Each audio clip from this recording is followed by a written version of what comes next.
तो कम्युनिज्म का सिद्धांत क्या है, इसके ऊपर से एंगेल्स ने सवाल जवाब के माध्यम से बहुत ही अच्छी तरीके से कम्युनिज्म को सिद्धांत को समझाने की कोशिश की है। इसके जो सवाल हैं और इसके जो जवाब हैं ये उस समय के हैं, ये ध्यान रखने की जरूरत है, क्योंकि आज की परिस्थिति बदल गई है। तो बदली हुई परिस्थिति में आज की रणनीति और कार्यनीति थोड़ी भिन्न होगी। तो साथियों, हम ये चर्चा शुरू करते हैं कि कम्युनिज्म के सिद्धांत क्या हैं। तो साथियों, पहला सवाल है कि ये कम्युनिज्म क्या है। उन्होंने बताया कि जो कम्युनिज्म है वो सर्वहारा जो वर्ग है उसकी मुक्ति का सिद्धांत है। फिर दूसरा प्रश्न किया गया कि ये सर्वहारा वर्ग क्या है। तो इसका उत्तर उन्होंने दिया कि ये सर्वहारा जो वर्ग है वो वर्ग है जो केवल श्रम को बेचकर अपना जीवन चलाता है, उसके अलावा उसके पास कुछ नहीं है। उसके पास श्रम है, उसका मेहनत है, वो इंसान के रूप में उसके पास दो हाथ हैं जिनसे वो श्रम करता है, मेहनत करता है, इसके अलावा उसके पास कुछ नहीं है। ये जो व्यक्ति है इसको सर्वहारा कहते हैं। प्रश्न किया गया कि क्या जो सर्वहारा वर्ग है ये हमेशा नहीं रहा पहले समाज में। उसका उत्तर दिया कि ये नहीं रहे। उसमें आगे उन्होंने कहा कि जो गरीब श्रमजीवी वर्ग है वो हमेशा रहा है, सर्वहारा नहीं रहा है पुरातन समाज में। सर्वहारा वर्ग पूंजीपति वर्ग की जो नई व्यवस्था कायम हुई, इसने सर्वहारा वर्ग को पैदा किया। अगला प्रश्न करते हैं उनसे कि ये जो सर्वहारा वर्ग है इसका जन्म कैसे हुआ, ये सर्वहारा वर्ग कैसे पैदा हुआ। औद्योगिक क्रांति हुई, इस औद्योगिक क्रांति से सर्वहारा वर्ग का उदय हुआ। औद्योगिक क्रांति ने सर्वहारा वर्ग को पैदा किया। इसके पहले की जो पुरानी व्यवस्था थी उसमें जो छोटे छोटे उद्योग थे, छोटे छोटे जो मशीनें चलाते थे, उसमें जो मजदूर वर्ग था, जो श्रमजीवी वर्ग था, वो उसका मालिक भी था, उसका मजदूर भी था, उससे उत्पादन करके स्वयं बाजार में बेचता था। तो इस तरीके की पहले व्यवस्था थी। इस नई जो औद्योगिक व्यवस्था आई उसने ये जो पुरानी व्यवस्था थी इसको चौपट कर दिया। हाथ से सामान बने, उससे मशीनों के सामान सस्ते थे। जो सस्ता सामान बाजार में आया तो जनता ने सस्ता सामान को खरीदा, जिसके कारण से हाथ से बना जो सामान जो महंगा था वो बाजार में बिका नहीं बिका। तो धीरे धीरे करके जो ये छोटे छोटे उद्योग थे ये सारे उद्योग धंधे नष्ट हो गए। जो उद्योग धंधे चला रहे थे वो बेरोजगार हो गए और अंत में उनके सामने कोई चारा नहीं बचा, क्योंकि ये वो बड़ी मशीनें खरीद नहीं सकते थे।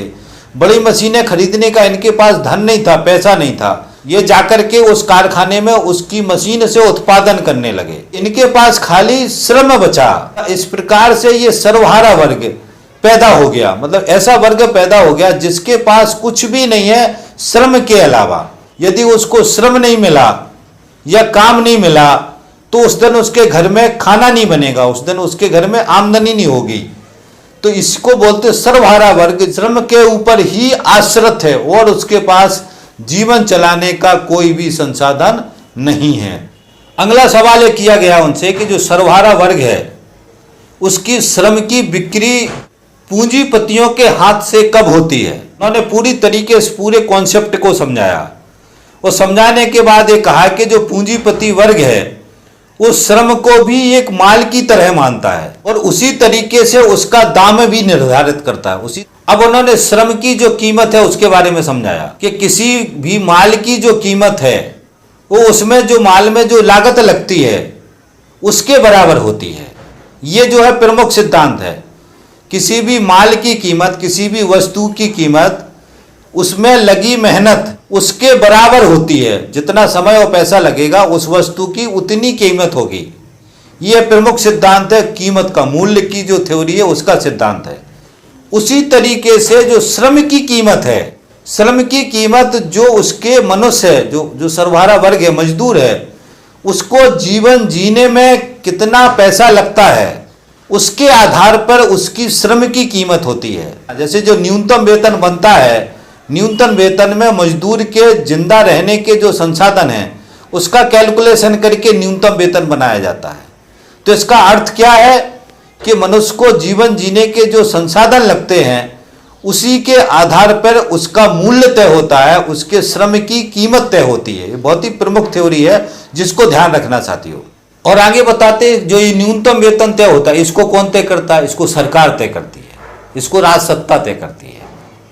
ये हमको समझना चाहती। सरकार का पूंजीवादी व्यवस्था में सरकार भी सर्वहारा वर्ग का शोषण करने का एक तंत्र है, जिस तंत्र से पूंजीपति सर्वहारा वर्ग का शोषण करता है और उसकी सेना और उसके प्रशासन के दम से सर्वहारा वर्ग को कंट्रोल करता है। तो न्यूनतम वेतन कौन तय करता है? वो सरकार तय करती है। अब आगे क्या होता है साथियों जी, एक मजदूर है, सर्वहारा है, उसके बाद श्रम के अलावा कुछ नहीं है। तो जब कारखाने में श्रम करने जाता है तो उसको श्रम देने के एवज में भी उसको ब्लैकमेल किया जाता है कि हम आपको काम नहीं देंगे, हम आपको नौकरी नहीं देंगे, हम आपको नौकरी से भगा देंगे। तो ये डर दिखा करके उसका शोषण किया जाता है। कैसे? या तो उससे काम के घंटे ज़्यादा घंटे काम कराएंगे, छोड़ेंगे नहीं, या उसकी मशीन की स्पीड ज़्यादा कर देंगे, उससे ज़्यादा काम करवाएंगे, उसी 8 घंटे के अंदर ज़्यादा काम करवाएंगे, मगर उसको पैसा उतना ही देंगे। उसके साथ में क्या होता है, इसको अगर किसी दिन काम नहीं है कारखाने के अंदर, वो काम नहीं है, उसको भगा दिया, तो उस दिन का तो पैसा नहीं मिलेगा उसको। तो उस दिन का पैसा नहीं मिलेगा तो उस दिन वो जिंदा कैसे रहेगा?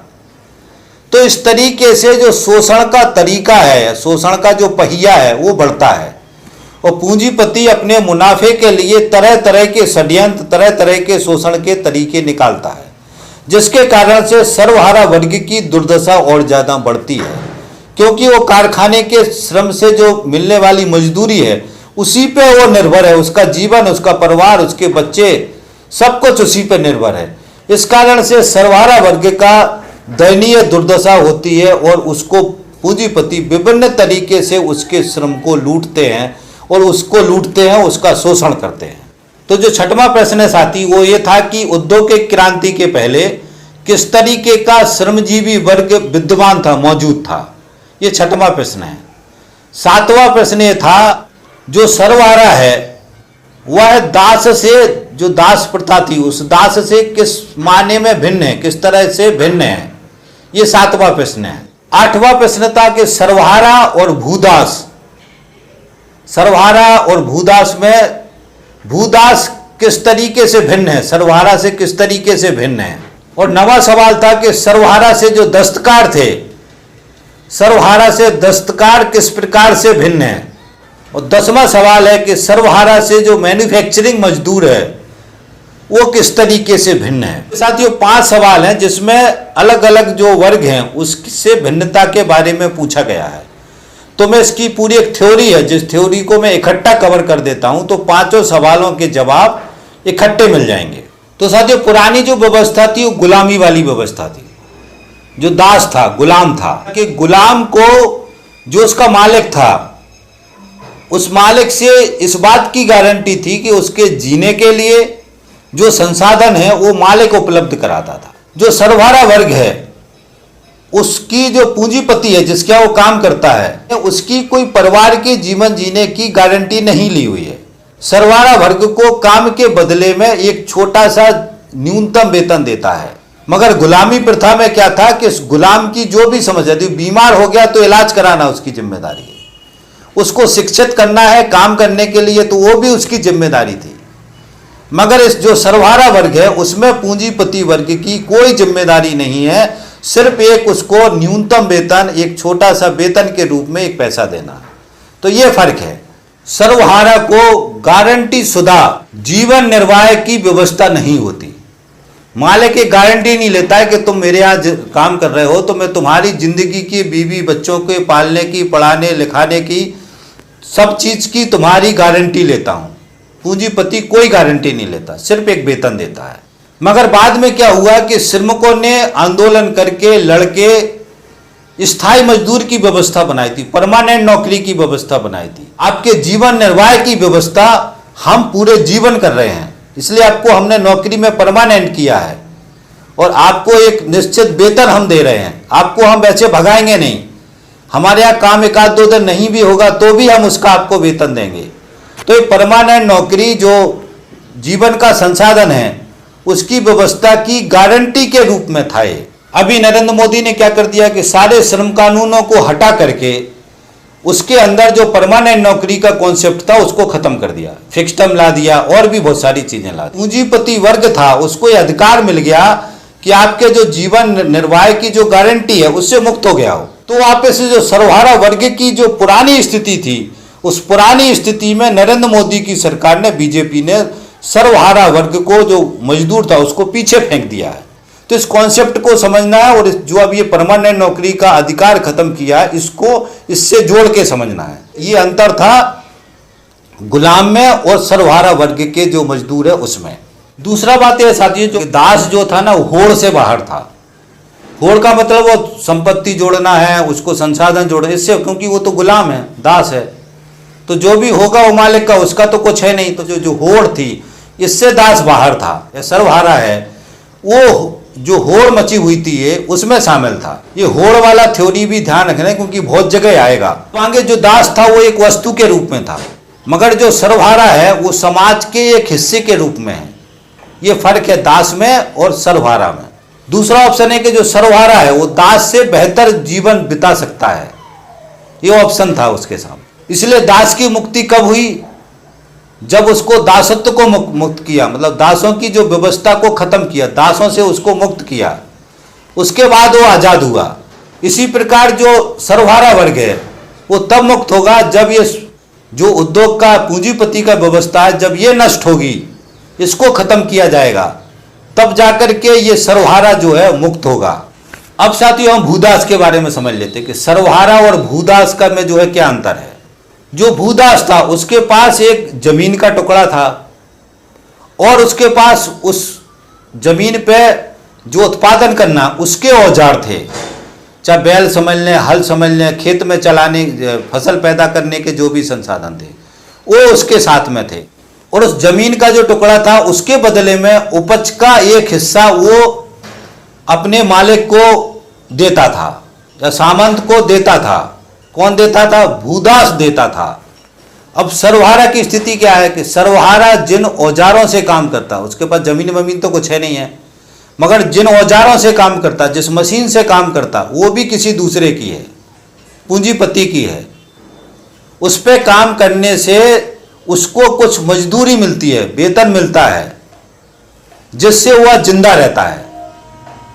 तब इसमें फर्क क्या है कि जो भूदास है वो कमा करके एक हिस्सा देता है, उस सर्वहारा क्या है, उसको दिया जाता है। ये फर्क है दोनों में।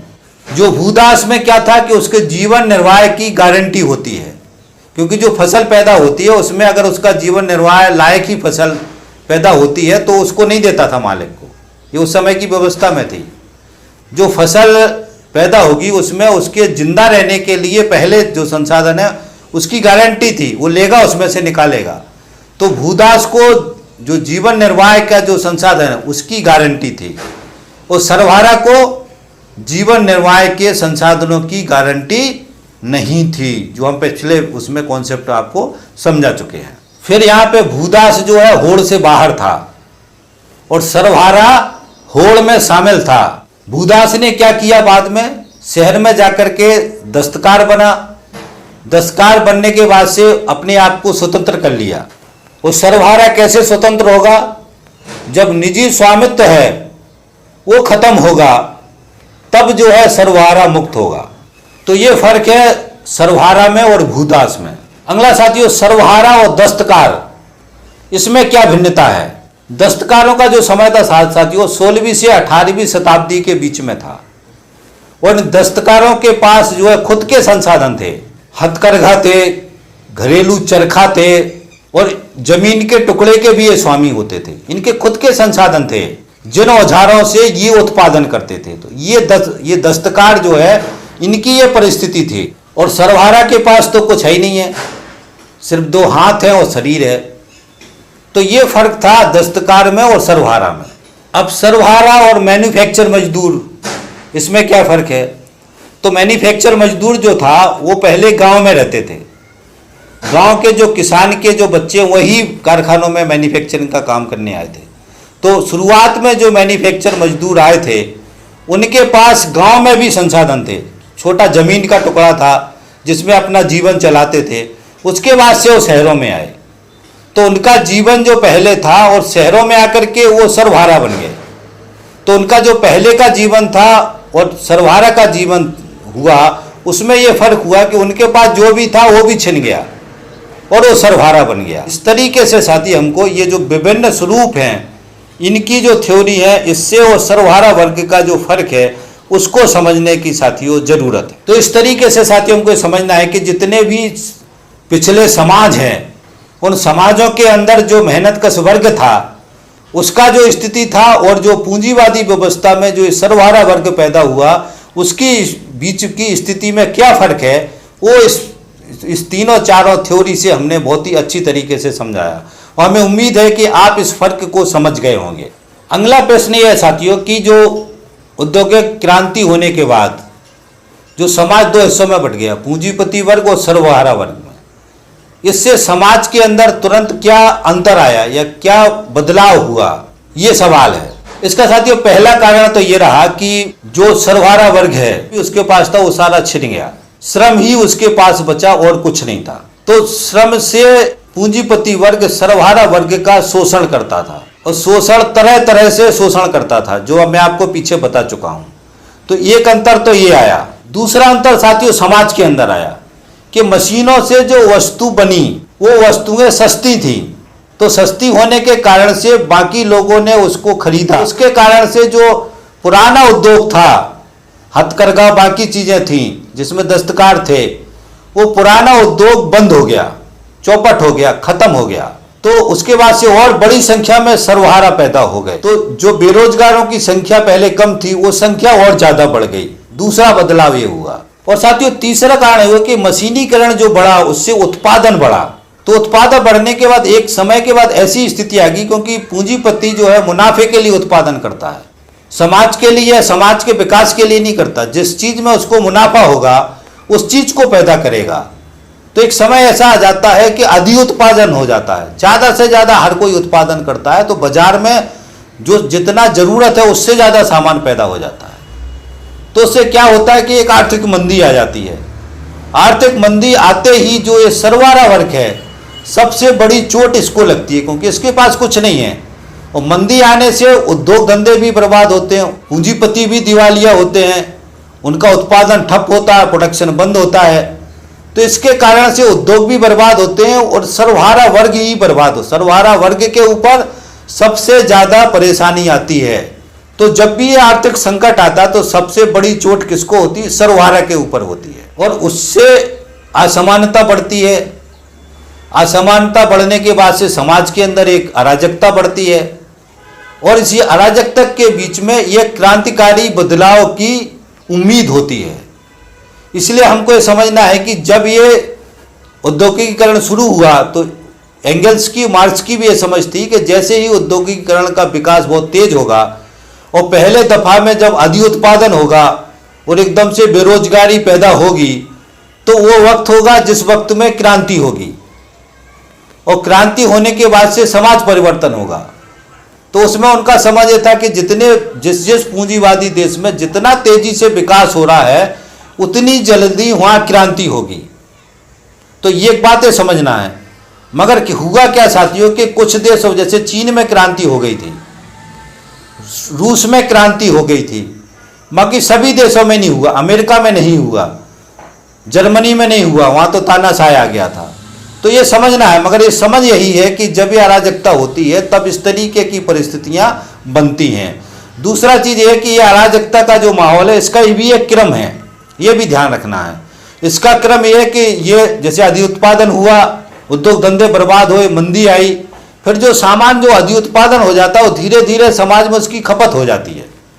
खपत होने के बाद से फिर जरूरत पड़ने लगती है। जरूरत जैसी पड़ती है तो फिर उद्योग धंधे चलने लगते हैं। उद्योग धंधे जैसी चलने लगते हैं तो फिर जो है रोजगार पैदा होने लगते हैं। फिर सर्वहारा जो वर्ग है उसको काम मिलने लगता है, उसको मजदूरी मिलने लगती है। तो इस तरीके से फिर जो इकोनॉमी है वो पटरी पे आ जाती है। पटरी पे आने के बाद से फिर एक समय के बाद जो है फिर अधिक उत्पादन होता है तो फिर मंदी आती। तो ऐसी जो साइकिल है ये एंगल्स ने समझाया कि लगभग 5 से 7 साल के बीच में ये साइकिल आती है। ये जो परिस्थिति नई नहीं आई, जिसको एंगल्स ने बहुत अच्छी तरीके से समझाया, हमको भी इस बातों का ध्यान रखना है। इसमें आगे क्या हुआ साथियों, जो पूंजीपति वर्ग पैदा हुआ उद्योगों से, इस पूंजीपति वर्ग ने फिर राज सत्ता को कायम किया, राज सत्ता को अपने कंट्रोल में लिया, उसको कब्जे में लिया, और फिर इस सत्ता से उसने जो पुराने उद्योग थे, जैसे शिल्पकार थे, उनके उद्योगों को खत्म किया, सामंतों को खत्म किया, जो शिल्पकार संघ थे उनको खत्म किया। इस राज सत्ता से, राज सत्ता की दम से सिर्फ उद्योग को बचाया, पूंजीपति बचे, और पूंजीपति उससे मुनाफा कमा रहे थे। तो पूंजीपतियों ने किसको मजबूत किया, राज सत्ता को मजबूत किया, और राज सत्ता को अपने हाथ में लिया, जिससे उसने ये सारे उसके जो विरोधी वर्ग थे उनको नष्ट किया, और उसके साथ में जो सर्वहारा वर्ग था उसको कंट्रोल करने के लिए राज सत्ता का उपयोग किया, दुरुपयोग किया। यह भी हमको ध्यान रखना है, राज सत्ता का इस्तेमाल किया। और उसके साथ ही एक पूंजीपति वर्ग ने नई व्यवस्था कायम की, जिसको पूंजीवादी व्यवस्था हम कहते हैं, और उसको नई संवैधानिक व्यवस्था, संविधान का राज कायम किया, जिसको हम आज की तारीख में लोकतंत्र कहते हैं। और शुरुआत में जब ये लोकतांत्रिक व्यवस्था, संवैधानिक राज कायम किया था, तो केवल एक कुलीन वर्ग के हाथ में था। पूंजीपतियों की राज सत्ता जो अमेरिका में भी बनी थी, उसको भी ध्यान रखना, दुनिया में कहीं भी बनी, तो शुरुआती दौर में पूंजीपति वर्ग भी वोट डालते थे, वही नेता बनते थे, वही सरकार के प्रधानमंत्री, मंत्री बनते थे, सिर्फ कुलीन वर्ग। ये हमको ध्यान रखना, बहुत ही महत्वपूर्ण बात है। आम जनता जो मेहनत कश वर्ग था, महिलाएं थी, जो आम जनता थी, उनको तो वोट डालने का अधिकार ही नहीं था। जब वोट डालने का अधिकार नहीं था तो वो सत्ता में कहां से आएंगे। तो कुलीन वर्ग ने इस तरीके से ये लोकतांत्रिक व्यवस्था को कायम किया, और फाइनली पूंजीपति वर्ग एक ताकत के रूप में सामने आ गया, वो एक बड़ी ताकत बन गया। उस पैसे की दम से उसने पूरी पूंजीवादी जो राज सत्ता, उस पर अपना कब्जा कर लिया, उस पर अपना कंट्रोल कर लिया। अब इसी को समझना है। अभी क्या चल रहा है कि पूरी चीज का निजीकरण करो। इसका अर्थ यह है कि ये जो व्यवस्था है, ये पूरी चीज पे पूंजीपतियों का कब्जा करवा रहे हैं, सारे संसाधनों पे, आर्थिक संसाधनों पे पूंजीपतियों का कब्जा करवा रहे हैं। यही अभी नरेंद्र मोदी की सरकार कर रही है। ये हमको चेतना के रूप में, सिद्धांत के रूप में समझना है। पूंजीपति वर्ग को मजबूत करने के लिए क्या कर रहे हैं, जो उत्पादन के संसाधन है उस पर पूंजीपतियों का कब्जा करवा रहे हैं, ताकि उस कब्जे से वो समाज के ऊपर कब्जा अपना रख सकें। तो ये नीति है जिसको हमको समझना है। समाजवादी व्यवस्था की जो नीति क्या है कि वो जो पूंजीपतियों का निजी स्वामित्व है, इस स्वामित्व को खत्म करने की बात करते हैं। इसलिए आप देखेंगे कि हमारे देश के अंदर जो कम्युनिस्ट पार्टियां हैं, वो राष्ट्रीयकरण की बात करती हैं, निजीकरण का विरोध करती हैं। ये जो पूंजीपति कब्जा कर रहे हैं, इसका बहुत ही दमदार तरीके से विरोध करते हैं, क्योंकि वो निजी स्वामित्व के विरोध में है। निजी स्वामित्व जब कमजोर पड़ेगा, सरकार का स्वामित्व बढ़ेगा, तभी जो है सर्वहारा वर्ग को सहयोग मिलेगा। ये बहुत बड़ी थ्योरी है, आगे आपको समझ में आएगी। और जो निजी पूंजीपति की सत्ता है वो कमजोर होगी, पूंजीवाद कमजोर होगा। तो ये सिद्धांत एक सवाल है जिसको हमको समझना है। इसी समझ के साथ आप सारी चीज समझ जाएंगे। तो साथियों, ये परिस्थितियां हैं वो पैदा हुई, और इन परिस्थितियों को हमको बहुत ही तरीके से सचेतन मन से ध्यान रखना है सिद्धांतिक रूप में। एक थ्योरी और है जिसको समझना है। औद्योगिक क्रांति जो हुई, उसने सर्वहारा वर्ग को पैदा किया और पूंजीपति वर्ग को पैदा किया। तो इस क्रांति ने जितना पूंजीपति वर्ग को पैदा किया, उतना ही सर्वहारा वर्ग को पैदा किया। ये ध्यान रखना है, जितना भी उद्योगों को पैदा किया, उतने ज्यादा सर्वहारा वर्ग को पैदा किया। जितने ज्यादा कारखाने लगे, उतने ज्यादा उसमें मजदूर लगे, कारीगर लगे।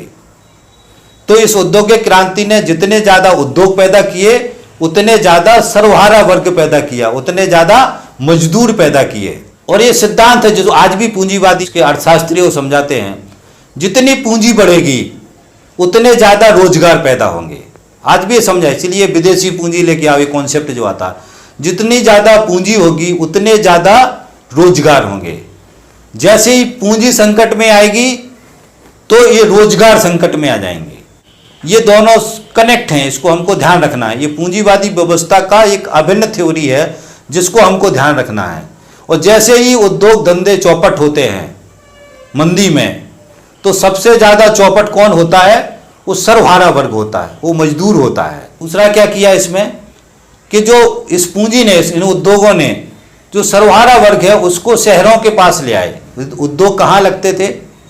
गांव खेड़ों से शहरों में ले आए, शहरों के पास ले आए, वहाँ पे इकट्ठा कर लिया, क्योंकि जहाँ इंडस्ट्रियल एरिया बनता है वहाँ पे मजदूर लगते हैं और मजदूरों के आसपास फिर मजदूर बस्तियाँ बनती हैं। तो इस पूंजीवादी व्यवस्था ने जो ये सर्वहारा वर्ग है उसको इकट्ठा कर लिया। और कहाँ इकट्ठा कर लिया? अपने पास में इकट्ठा कर लिया, शहरों के पास इकट्ठा कर लिया। और इस इकट्ठा होने से जो सर्वहारा वर्ग है वो यूनियन बनाते हैं, संगठन बनाते हैं, तो उनको भी अपनी शक्ति का एहसास होने लगा। और यही शक्ति आगे क्रांति के रूप में परिवर्तन के काम में आएगी। तो उनको शक्ति का भी एहसास होने लगा, क्योंकि सर्वहारा वर्ग एकजुट हो गया। इसलिए सर्वहारा वर्ग को एकता तोड़ने के लिए जाति, धर्म और दुनिया भर की चीजें आज का पूंजीवादी जो वर्ग है, समाज है, वो लेके आता है। इसके बारे में हम अलग से बात करेंगे। अगला क्या हुआ, एक थ्योरी और है, जितना ज्यादा मशीनीकरण होता है उतने ज्यादा रोजगार घटते हैं। यह भी एक संकट का कारण होता है। जैसे अभी हम रोडों पे देखते हैं तो रोड पे कोई मजदूर नहीं मिलेगा। जो बड़े बड़े हाईवेज बन रहे हैं सब पे मशीनें मिलेंगी। तो मशीनीकरण हुआ तो उससे रोजगार घटे। जो उसमें मजदूर काम करते थे, जो समाज के लोग काम करते थे, उनका रोजगार खत्म हो गया। तो जब मशीनीकरण बढ़ता है तो रोजगार घटते हैं।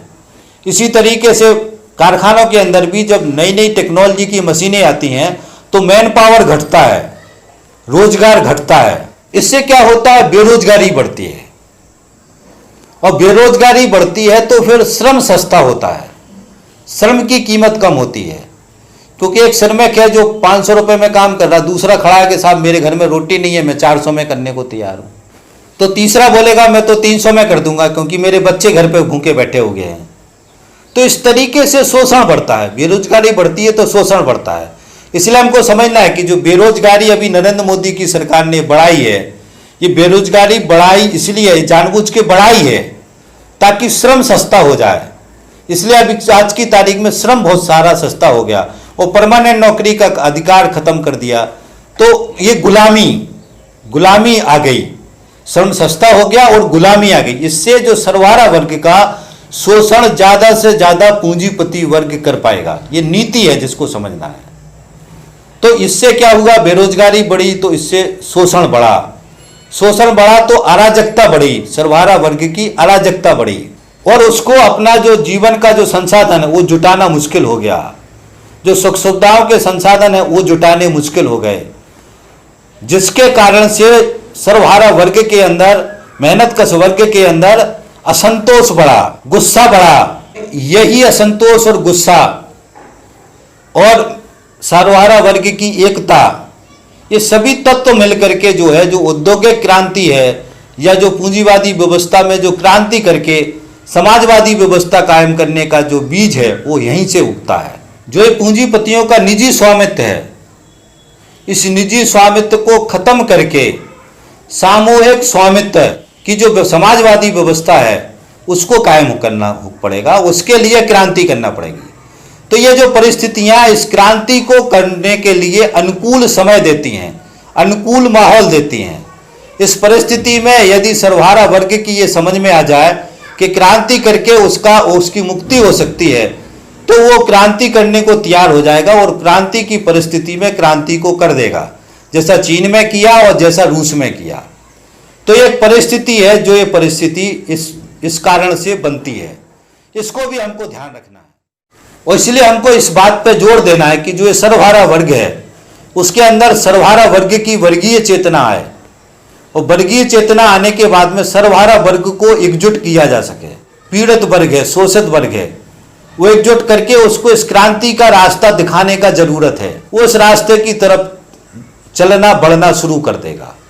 तो ये पूरा एक सिद्धांत है, थ्योरी है, जिसको एंगल्स समझा रहा है कि किस तरीके से क्रांति होगी। तो साथियों ये है जो बहुत सारे परिणाम थे पूंजीवादी व्यवस्था आने के बाद। ये इतने सारे अलग अलग तरीके के समाज के अंदर परिणाम निकले जो हमारे सामने थे। आगे वो जो औद्योगिक क्रांति हुई इससे और क्या क्या परिणाम निकले और आप विस्तार से बताइए। इस सवाल के जवाब में उन्होंने वही थ्योरी समझाई जो मैं पीछे समझा चुका हूँ।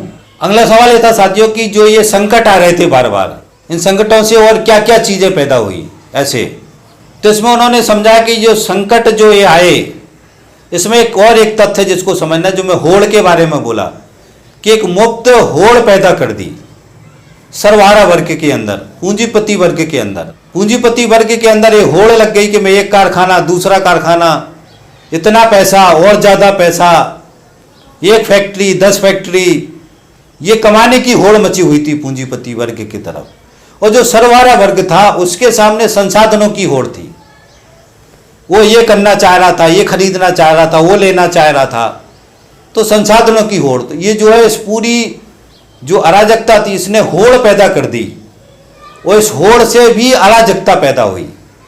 तो ये बहुत ही महत्वपूर्ण तथ्य जो पूंजीवादी व्यवस्था में होड़ है जिसको, तो ये होड़ ने जो है बहुत बड़ी अराजकता को पैदा किया। उनसे पूछा गया कि इसका उपाय क्या है, तो उन्होंने जवाब दिया कि इसका उपाय है कि जो ये बेवजह की होड़ मची हुई है इस होड़ को रोका जाए।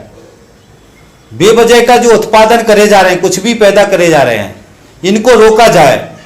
जो वर्तमान में पूंजीवादी व्यवस्था में इनको रोकना असंभव है। दूसरा उन्होंने समझाया कि उत्पादन जरूरत के हिसाब से हो।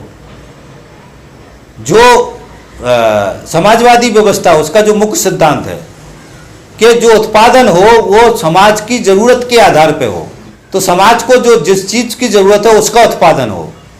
अगर समाज के जरूरत के आधार पर उत्पादन होगा तो अधिक उत्पादन नहीं होगा और फिर इस तरीके का संकट नहीं आएगा जिसका निदान समाजवादी व्यवस्था में भी हो सकता है, पूंजीवादी व्यवस्था में नहीं हो सकता है। अगला सवाल उनसे किया गया कि जो नई सामाजिक व्यवस्था है ये किस प्रकार से होनी चाहिए, यानी उनसे पूछ रहे जो नई समाजवादी व्यवस्था की आप बात कर रही है किस प्रकार से होगी।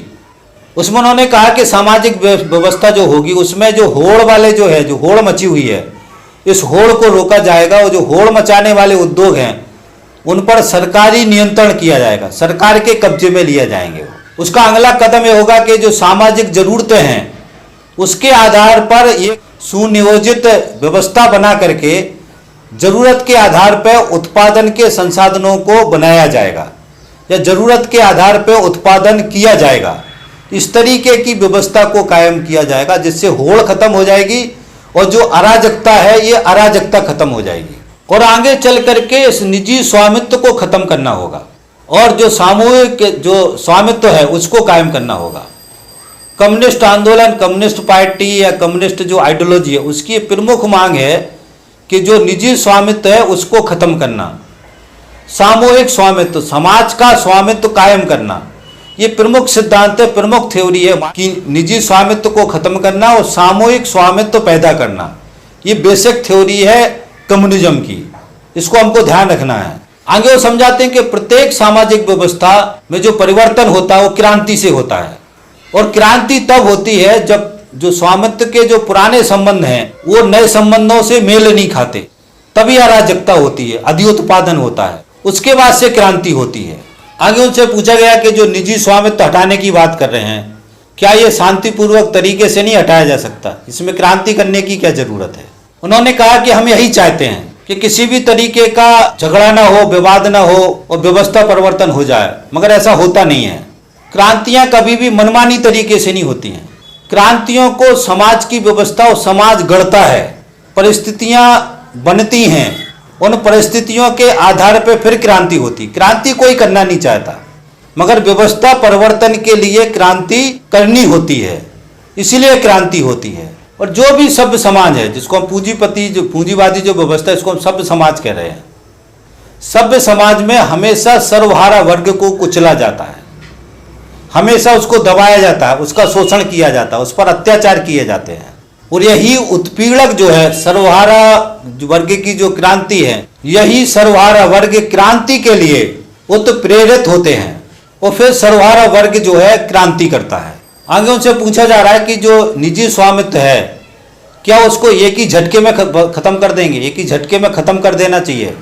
इसका जवाब वो देते हैं नहीं, इसको खत्म करना जब तक संभव नहीं होगा, सामाजिक तंत्र विकसित होगा उस सामाजिक तंत्र के अंदर जो समाज की जरूरत की वस्तुएं हैं, समाज के जरूरत के उपभोग के संसाधन हैं, जब तक वो उतने उत्पादन ना होने लगे जितना समाज को जरूरत है, तब तक निजी स्वामित्व को एकदम से खत्म नहीं किया जा सकता। निजी स्वामित्व को भी धीरे धीरे करके खत्म करना है। जितने संसाधन पैदा होते जाते हैं उसी हिसाब से निजी स्वामित्व को धीरे धीरे खत्म करते जाना है। आगे का सवाल होता है जो सबसे प्रमुख है कि इस क्रांति का विकास मार्ग कैसा होगा, ये क्रांति आने के लिए पूरा प्रक्रिया कैसे होगी, इसको समझाइए। तो उन्होंने कहा सबसे पहले जो परिस्थिति है उसके हिसाब से जनवादी व्यवस्था की ओर जाएंगे, जनवादी व्यवस्था में शामिल होंगे, जनवादी व्यवस्था की ओर जाएंगे। इस प्रकार से प्रत्यक्ष रूप से या अप्रत्यक्ष रूप से सर्वहारा के राजनीतिक शासन को प्रतिष्ठित करेंगे। और इस समय में जो पूंजीवादी तंत्र है उसके कारण से सर्वहारा की जो संख्या है वो संख्या बढ़ती जाएगी और सर्वहारा का जो शोषण है उसके कारण से सर्वहारा अपनी मांगों को उठाएगा और जब मिलकर लड़ेगा तो इसके लिए पूंजीपति वर्ग को झुकना पड़ेगा। जैसे आपको याद है कि श्रम कानून बने, 8 घंटे का काम दुनिया में आया, 8 घंटे काम 8 घंटे आराम। भले ये दोबारा हमारे देश में नष्ट कर रहे श्रम कानूनों को, मगर इस संघर्षों से, इस लड़ाई से मेहनतकश वर्ग ने ये सारे हक और अधिकारों को जीता था। तो उन्होंने कहा कि संघर्ष होगा और संघर्ष में सर्वहारा वर्ग की जीत भी होगी और इसी सर्वहारा वर्ग का समापन सर्वहारा की क्रांति से होगा। इसको प्रक्रिया को समझाया उन्होंने।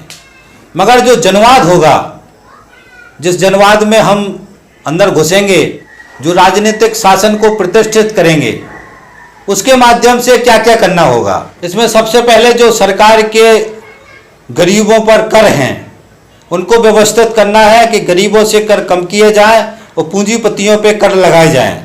और जो उत्तराधिकारी हैं, जैसे किसी का प्रधानमंत्री का बेटा प्रधानमंत्री, इस तरीके की जो पद्धति है उसका उन्मूलन करेंगे और निजी स्वामित्व को धीरे धीरे करके सीमित करेंगे। उसके बाद जो है राजकीय उद्योग स्थापित करेंगे और राजकीय उद्योग के माध्यम से जो प्रमुख संसाधन है, रेल है, बिजली है, तेल है, बड़े बड़े उद्योग हैं, राजकीय जो कारखाने हैं, उनके माध्यम से ये सारा जो बाजार है ये पूंजीपति वर्ग से वापस छीन लेंगे। उसके साथ में भी कहा है कि जो बहुसंख्यक जो जनता है उसके खिलाफ जो विद्रोह कर रहे हैं उनकी भी संपत्ति को धीरे धीरे के कम करना है, उनकी संपत्ति को भी छीनना है। उसके बाद से जो राष्ट्रीय उद्योग लगे, कारखाने लगे, उसमें धीरे धीरे करके जो कारखानों की होड़ मची हुई है, जो सर्वहारा के बीच में होड़ मची हुई है, इस होड़ को धीरे धीरे करके खत्म करेंगे। उसके बाद जो भी कारखाने बचेंगे उन कारखानों के अंदर आंदोलन करके उनको वेतन जो है, उनको मजदूरों को जो सर्वहारा वर्ग उसको अच्छा वेतन मिले। जिस तरीके से जो सरकारी कारखाने वेतन दे रहे हैं उस तरीके से उनको वेतन मिले, इसके लिए उनको मजबूर करेंगे ताकि वो सही वेतन दे। उसके बाद से जैसे ही निजी स्वामित्व का उन्मूलन हो जाएगा, उसके बाद समाज के तमाम सदस्यों को उनके काम के हिसाब से उनके काम करने की समान अनिवार्यता कर दी जाएगी। उसके बाद औद्योगिक सेनाओं का गठन किया जाएगा, खासतौर से कृषि क्षेत्र में। उसके बाद से जो बैंकिंग सिस्टम है, बैंकिंग सिस्टम में जितने भी निजी पूंजीपति हैं, निजी पूंजीपतियों के पास जो संपत्ति है उनका धीरे धीरे अधिग्रहण करेंगे, उनको धीरे धीरे करके खत्म करेंगे और सारी जो बैंक्स हैं संपत्ति उसका राष्ट्रीयकरण करेंगे। राष्ट्र के अधीन हो, राष्ट्र की कंट्रोल में हो सारा बैंक पैसा। इस नीति को आगे बढ़ाएंगे और आगे चल के जिस अनुपात में श्रमिकों की संख्या बढ़ती है उसी अनुपात में उद्योगों का, बाकी सारी चीज़ों का विकास किया जाएगा। होड़ को खत्म किया जाएगा। जो आवश्यकता है, जितनी जरूरत है, उसी आधार पर सारे उद्योग और सारे संसाधन चलाए जाएंगे और उसी अनुपात में राष्ट्रीय कल कारखानों का निर्माण किया जाएगा। उसके बाद शिक्षा के बारे में कहा, तमाम जो देश के बच्चे हैं उनको मुफ्त में शिक्षा, पूरी तरीके से सही तरीके से उनको शिक्षा मिले, उनको शिक्षित किया जाए और इस तरीके की शिक्षा जो समाज के साथ उत्पादन से भी जुड़ी हो, इस तरीके की शिक्षा उनको मिले। उसके साथ ही जो कृषि में काम करने वाले समुदाय हैं उनका विकास, उनके लिए तमाम तरह के सुविधा घर, तमाम तरह के उद्योग, सारे चीज़ों का निर्माण करना, तमाम जो स्वच्छ नहीं है, जो खराब जो मकान हैं, उनको सबको तोड़ देना, ढा देना और उसकी जगह नए अच्छे पक्के मकान को बनाना। उसके अलावा नाजायज बच्चे और जायज बच्चे, ये नाजायज बच्चे मतलब उस समय की जो समाज था उसमें नाजायज बच्चों की भी काफ़ी संख्या थी, ऐसा समझ में आता। तो ये दोनों तरीके के जो बच्चे हैं उनको उत्तराधिकार का जो समान जो है भोग करने का छूट होगा, समान रूप से उपभोग करने का छूट होगा।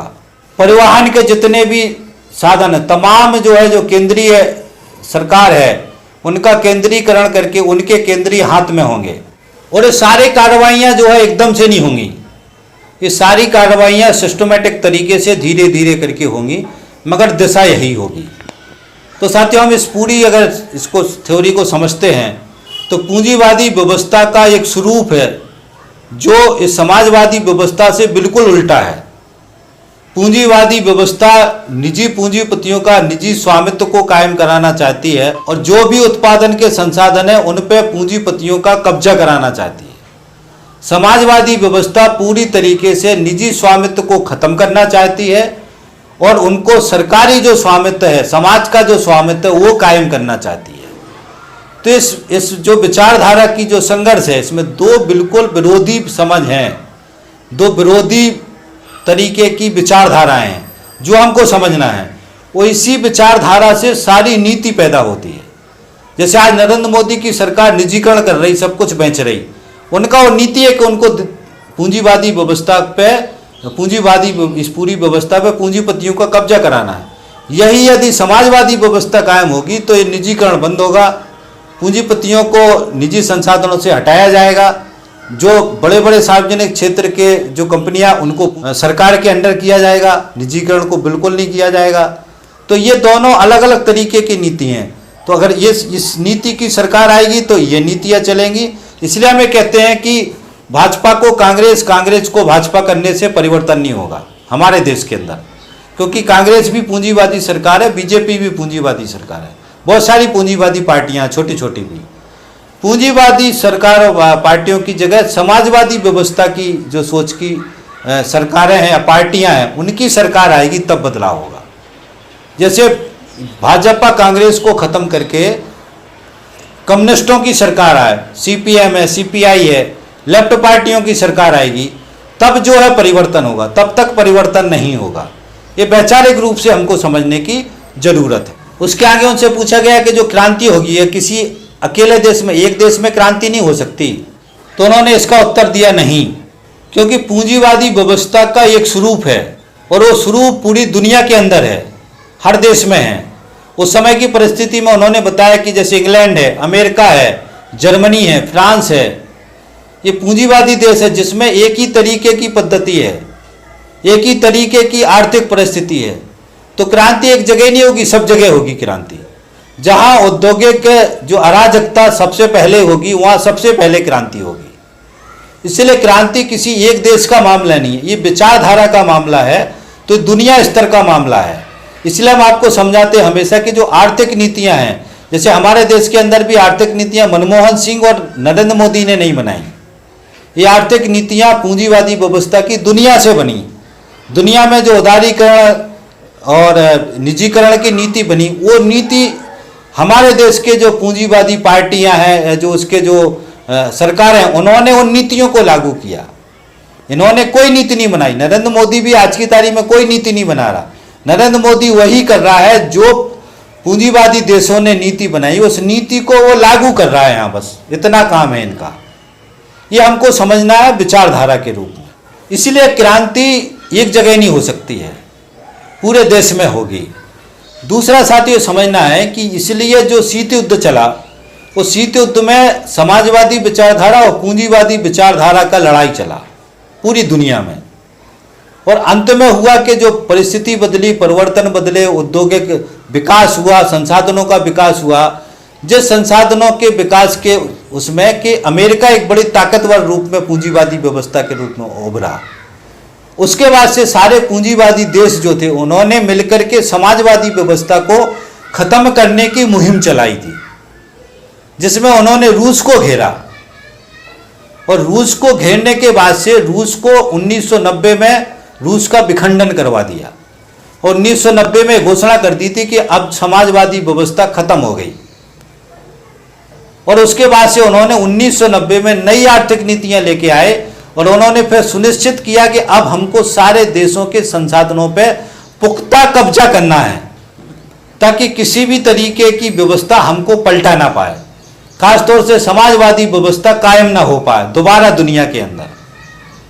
तो ये नई आर्थिक नीतियां हैं जिसमें पूरी देश के संसाधनों पे कब्जा चल रहा है। तो ये है साथी नीति जो हमारे देश में चल रहा है, ये वहाँ से पैदा हुआ, दुनिया से पैदा हुआ। इसलिए उन्होंने कहा कि दुनिया के अंदर जो घटता है वही देशों में होता है। इसलिए हमको दुनिया की जो राजनीतिक परिस्थिति है या दुनिया का जो घटनाक्रम है उसको हम इग्नोर नहीं कर सकते। हम ये नहीं कह सकते कि हमारे देश में हम अपने हिसाब से चल जाएंगे, आपके देश में आप अपने हिसाब से नहीं चल पाएंगे, क्योंकि दुनिया की जो परिस्थिति है उसके हिसाब से आपका देश चलेगा। यदि आप पूंजीवादी व्यवस्था के समर्थक हैं तो दुनिया में जो पूंजीवादी व्यवस्था की नीति है उन नीतियों को आपको लागू करना पड़ेंगे। यदि आप समाजवादी व्यवस्था के समर्थक हैं तो आपको दुनिया में जो समाजवादी व्यवस्था की नीतियां हैं उनको आपको अपने देश में लागू करना पड़ेगी। तो इसको भी हमको समझना है, इसको भी हमको ध्यान रखना है साथियों। ये साथियों कुछ प्रमुख तत्व थे जो मैंने आपके सामने रखे। मुझे उम्मीद है कि ये जो मैंने बहुत सारी विचारधारा के तत्व हैं, जिन तथ्यों को आप समझ पाएंगे। वीडियो काफ़ी बड़ा हो गया है ये, और हमें उम्मीद करेंगे कि ये जो कम्युनिज्म का सिद्धांत क्या है, कम्युनिज्म कैसे सोचता है, कम्युनिज्म किस तरीके से आगे चलता है, इसके बारे में एक मोटी मोटी समझ आपके अंदर आ जाएगी। इसके बाद से साथियों अब हम फिर 1848 का जो घोषणा पत्र जारी हुआ था, कम्युनिस्ट घोषणा पत्र, उसके बारे में साथी हम बात करेंगे। तो ये प्रमुख चर्चा थी जिसको मैंने आपके सामने रखी। बाकी बची हुई चर्चा जो है कम्युनिस्ट घोषणा पत्र में मैं कवर कर लूँगा जो इसके अलावा बच रही है। और इन दोनों वीडियो के अंदर हम कोशिश करेंगे कि विचारधारात्मक सारे सवाल जो है वो ख़त्म हो जाए साथी। तो साथी इस वीडियो को अब हम यहीं ख़त्म करते हैं और आपसे अपीलें करते हैं कि यदि आपने हमारा चैनल सब्सक्राइब नहीं किया तो चैनल को सब्सक्राइब कर लें, और साथ में जो है ये दर्शन की जो सीरीज है इसके वीडियो ज़रूर सुने। और तीसरा निवेदन ये है कि आप इन सारे वीडियो को शेयर करवाने में सहयोग करें। विचारधारा का सवाल है, बहुत ही महत्वपूर्ण समझ है, जिनको शेयर करें ताकि आम जनता भी इस विचारधारा के बारे में समझ पाए साथियों। तो इसी आशा उम्मीद के साथ कि आप सहयोग करेंगे, मैं अपनी बात खत्म करता हूँ। थैंक यू साथी, धन्यवाद, थैंक्स। मिलते हैं अगले वीडियो।